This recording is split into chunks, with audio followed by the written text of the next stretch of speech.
Janë administruar gjithsej 192 materiale që lidhen me dyshime për krime zgjedhore. Nga këto, 43 materiale kallëzuese janë regjistruar si procedime penale. Pra e kanë kaluar në fazën e hetimit. Për 43 është vendosur mosfillimi i hetimit për mungesë të elementëve të veprës penale. 40 materiale kallëzuese janë dërguar për kompetencë pranë prokurorive të rrethave gjyqësore apo drejtorive vendore të policisë. 22 materiale janë dërguar për verifikim në drejtorinë vendore të policisë për informacion shtesë dhe 17 materiale janë bashkuar me materiale të tjera ekzistuese, si dhe një pjesë është në proces verifikimi. Nga 43 procedime penale të regjistruara për krime zgjedhore, 22 janë iniciuar mbi bazën e referimeve nga Policia e Shtetit. Një procedim është referuar nga shkërbimi i kontrollit të brendshëm të burgjeve. 9 procedime, siç e thash edhe pak më parë, janë regjistruar kryesisht me iniciativë të prokurorisë së posaçme. 3 procedime kanë ardhur si rezultat i kallëzimeve nga shtetas të ndryshëm. 3 janë referuar nga prokuroritë e rrethave gjyqësore. 4 janë bazuar në kallëzimet e subjekteve politike dhe 1 është ndarë nga një procedim tjetër penal i regjistruar më parë për një vepër penale tjetër. Nga totali i procedimeve, 35 procedime janë regjistruar për vepër penale të korrupsionit aktiv në zgjedhje, parashikuar nga aneni 328 i Kodit Penal. 4 procedime penale janë regjistruar për korrupsion aktiv dhe pasiv në zgjedhje. Një procedim penal është regjistruar për veprën penale parashikuar nga aneni 328A i Kodit Penal, përdorimi i funksionit publik për qëllime politike. Një procedim është regjistruar për 2 dispozita, dhe më konkretisht për atë të parashikuar në aneni 328A, që i korrespondon përdorimit të funksionit publik për qëllime politike, dhe në aneni 248, që është vepra penale e shpërdorimit të tyres.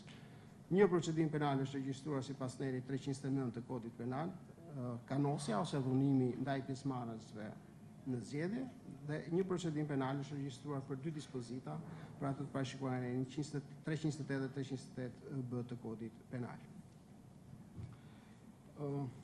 Hetimet për shumë nga procedimet penale që unë përmenda janë aktive, ku më duhet të them se janë ushtruar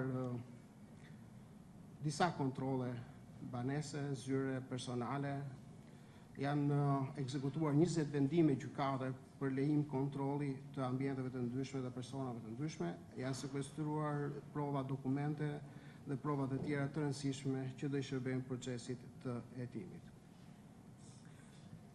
Megjithatë, sfidat nuk janë të pakta dhe më konkretisht, duke referuar materialeve të partive politike që kanë mbritur në SPAK, kemi vënë re se kallëzimet e tyre kanë qenë të paplota dhe shpesh jo të sakta, pavarësisht se kanalet e raportimeve tona kanë qenë të shumta, veç postës, institucioni ka vendosur në dispozicion të qytetarëve një email të posaçëm për raportime, sinjalizime si dhe numrin e gjelbër. SPAK është vënë në kontakt me denoncuesit e partive politike dhe pas verifikimeve është konkluduar. Në çdo rast dhe për çdo shqetësim, çdo problematik të ngritur nga subjekte politike apo nga organizatat e shoqërisë civile, SPAK ka bërë verifikimet përkatëse për çdo rast. Për çdo kallëzim të bërë, prokuroria e posaçme ka kryer gjitha verifikimet e nevojshme në një kohë të shpejtë, duke konkluduar në vendimarrje konkrete. Vendimet e mosfillimit, që thash ishin 43, janë produkti një analize të hollësishme të aktave dhe provave të grumbulluara dhe në zbatim të drejtë të ligjit material dhe procedurial. Vendimet e mosfillimit janë njoftuar kallëzuesve, të cilët kanë pasur të drejtën e ankimit në gjykatë, dhe duke referuar të dhënave janë ankimuar nga 43 vetëm 3 vendime mosfillimi. Dhe gjykata ka lënë në fuqi gjykata e posaçme shkallës së parë, sepse vetëm në shkallë të parë ka përfunduar gjykimi i 3 ankimeve kundër vendimit mosfillimit, ka lënë në fuqi vendimet e prokurorëve të posaçëm për mosfillim të procedimit penal. Patjetër, ne nxorëm disa mësime nga këto zgjedhje dhe doja të theksoja që rëndësinë e bashkëpunimit të drejtë për drejtë me prokurorinë e përgjithshme, drejtorinë e policisë dhe KQZ-n, të cilin do ta vlerësoja maksimalisht, një bashkëpunim në kohë reale, shumë produktiv, duke adresuar dhe duke zgjidhur në kohën në kohën sa më të shpejt çdo ankim apo çdo pretendim të bërë nga qytetar, forca politike apo organizata të shoqërisë civile. Nevojitet më shumë ndërgjegjësimi publik dhe mbështetje më e madhe për sinjalizuesit dhe denoncuesit përmes fushatave informuese dhe garancive ligjore për mbrojtjen e dëshmitarëve. Gjithashtu është e nevojshme mbështetja e trajnimit të vazhdueshëm prokurorëve e hetuesve të VKH-s për të trajtuar me efikasitet rastet e krimit zgjedhor.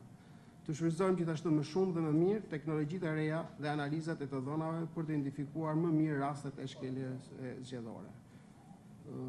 SPAK ka qenë maksimalisht i angazhuar duke filluar që nga fillimi i muajit prill dhe në vijim në hetimin e krimit zgjedhor dhe falë dhe bashkëpunimit që tash dhe me institucione si me zotin Celibashi apo dhe Prokurorinë e Përgjithshme, Drejtorinë e Përgjithshme të Policisë së Shtetit, ne kemi arritur që në një kohë shumë të shpejtë të kryejmë veprimet verifikuese për çdo rast që na është adresuar.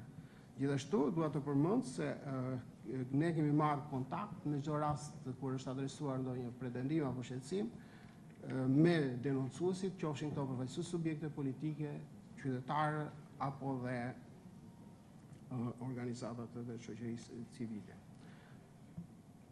Ngelemi të përkushtuar maksimalisht në vijimin e hetimeve të cilat ne i kemi në ndjekje e sipër dhe në pritje dhe të rezultateve të tyre.